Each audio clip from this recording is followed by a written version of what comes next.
Terima kasih Anda masih bersama kami. Bagi Anda yang baru saja bergabung, kami hadirkan kembali 3 berita utama hari ini. Hari ke-6 pencarian pekerja yang terjebak di lubang tambang di Banyumas. Tim SAR gabungan membendung dan mengalihkan aliran sungai ke sawah agar tidak merembes ke lokasi tambang. Warga Desa Prigi di Grobogan rela keluar masuk hutan dan lewati jalan menanjak agar bisa mendapatkan air bersih.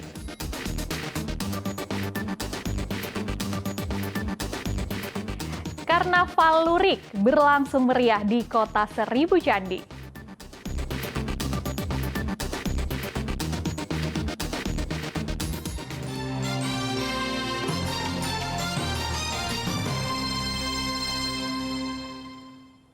Tim SAR gabungan masih terus berupaya mengevakuasi 8 pekerja tambang yang masih terjebak di lubang tambang emas rakyat di Desa Pancurendang, Banyumas. Pada hari ke-6, tim tidak hanya menyedot air, tapi juga membendung dan mengalihkan aliran sungai yang merembes ke arah lubang tambang.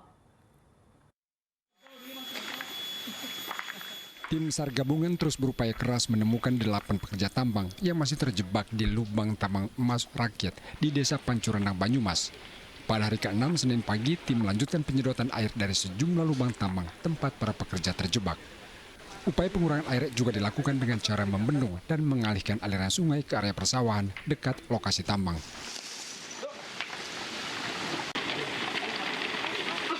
Cara ini diharapkan bisa mengurangi resapan air sungai masuk ke lubang tambang.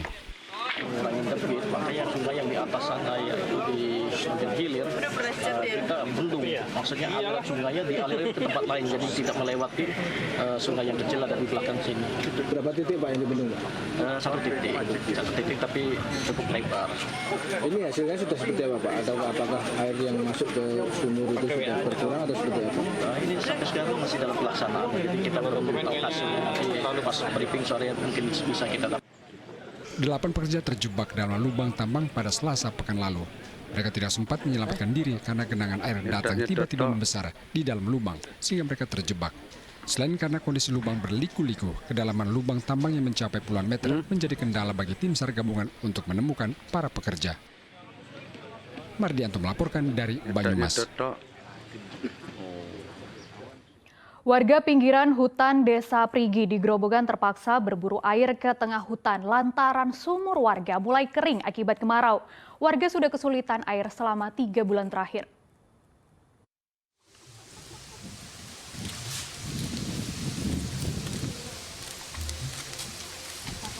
Selama 2 bulan terakhir, warga Dusun PP di Desa Prigi, Kecamatan Kedung Jati, Grobogan berjuang keras untuk mendapatkan air bersih.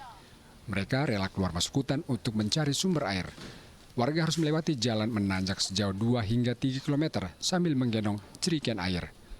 Perjuangan mendapatkan air bersih harus dilakukan warga Desa Prigi karena sumur yang menjadi sumber air mengering akibat kemarau panjang. Jikapun menemukan mata air di tengah hutan, debitnya sangat kecil. Warga pun harus rela antre. Kekurangan air. Sudah berapa lama, Mbak? 1 bulan lebih lah. Untuk konsumsi masak atau air minum pakai apa? Ini pakai air sumur gitu. Sama juga. Sama. Udah berjalan berapa lama Mbak kekeringan ini? Kalau hari kemarau itu. Ya. Kalau musim hujan enggak. Cari di hutan. Cari di hutan. Kalau di sana masih ada ya kita cari di sana. Kalau nggak ada, terpaksa kita cari jauh Kedung Jati. itu jauhnya kadang sampai berapa kilometer Pak? Dari hutan. Ya 2 kilo, 1 kilo, nggak pasti. Karena kita cari yang ada sumbernya. Data BPD Grobogan menyebutkan ada 44 desa yang mengalami kekeringan akibat kemarau sehingga butuh distribusi air bersih. Arif Nur melaporkan dari Grobogan. Beralih ke informasi lain, memasuki bulan Agustus, bulan kemerdekaan Republik Indonesia, pedagang bendera mulai menjamur di jalan-jalan kota Semarang. Kesempatan mengais rezeki tahunan mulai terlihat. Menjelang hari ulang tahun ke-78 Republik Indonesia, para penjual bendera merah putih musiman mulai menjamur di samping jalan-jalan kota Semarang. Salah satunya di Jalan Semarang, Boja, Kelurahan Jatisari, Semarang. Beragam jenis bendera merah putih, umbul-umbul, bambu bendera hingga souvenir kemerdekaan dijajakan di samping jalan.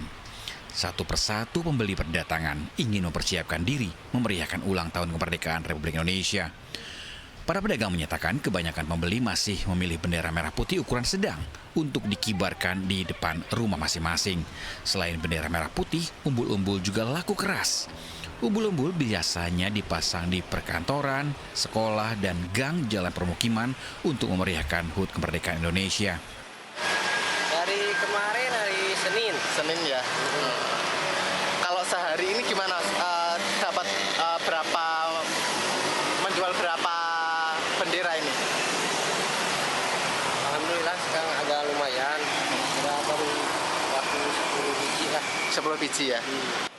Untuk harga bervariasi.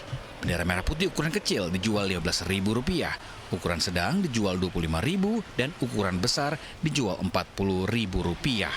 Untuk umbul-umbul dijual Rp50.000, sementara bambu bendera dijual Rp25.000. Ali Mustafirin melaporkan dari Kota Semarang.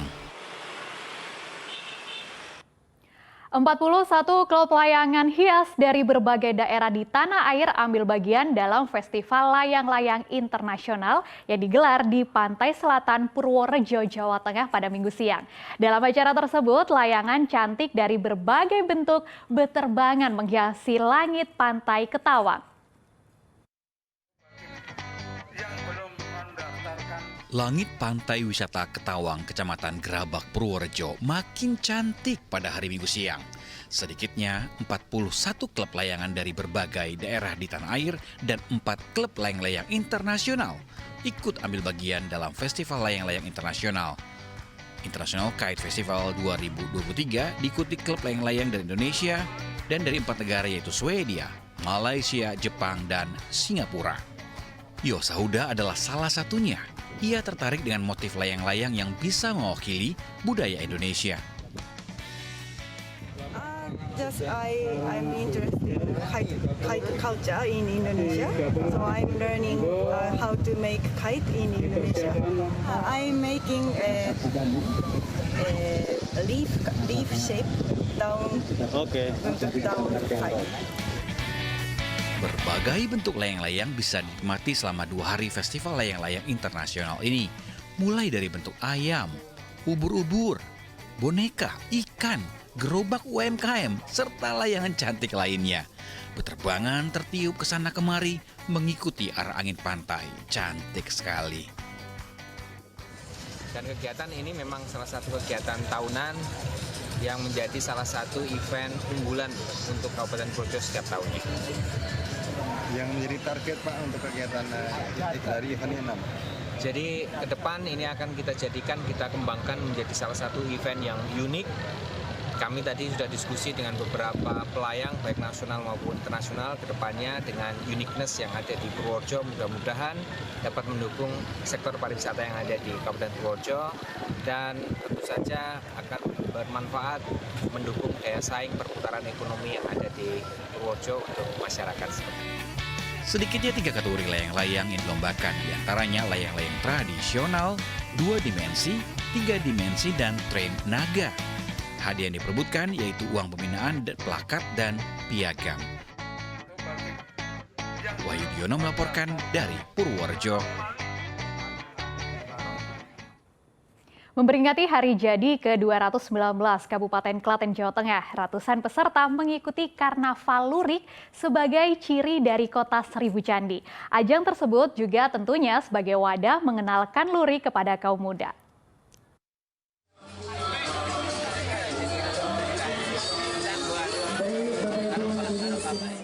Mengkreasikan lurik dengan sejumlah ornamen agar terlihat menarik, berlomba-lomba ditampilkan para peserta karnaval yang membanjiri sepanjang Jalan Pemuda Klaten, Jawa Tengah.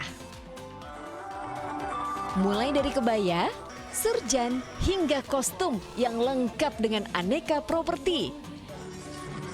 Diikuti sekira 500 peserta dari 18 kelompok, mereka memamerkan busana bernuansa lurik dengan menempuh rute karnaval sejauh 2 km. Bisa sih bisa ikut karnaval hari ini. Luriknya ini cuma buat kayak dress aja, biar simpel dan kelihatan bagus. Menariknya apa sih karnaval lurik ini, Dik? Menariknya ya bisa mengembangkan budaya lurik supaya pemuda-pemudi masih mau mengenakan lurik. Biar nggak berpikiran kalau lurik itu jadul atau kuno. Selain memperingati Hari Jadi Klaten yang ke-219, karnaval lurik ini sekaligus mengenalkan ciri khas Kota Seribu Candi pada generasi muda. Ini memang dalam agenda minggu ini, tentunya ini kami mengadakan Klaten Lurik Karnival. Dan ini juga menunjukkan karena potensi-potensi yang ada di Kabupaten Klaten sekali, tentunya khususnya yang lurik ini, karena juga lurik ini mendapatkan warisan benda tak benda dari kementerian. Selain lurik, payung juwiring dan putaran miring gerabah Melikan juga ditetapkan sebagai warisan budaya Klaten oleh Kemendikbudristek sejak tahun 2022 lalu. Krisna Agung melaporkan dari Kabupaten Klaten, Yogyakarta.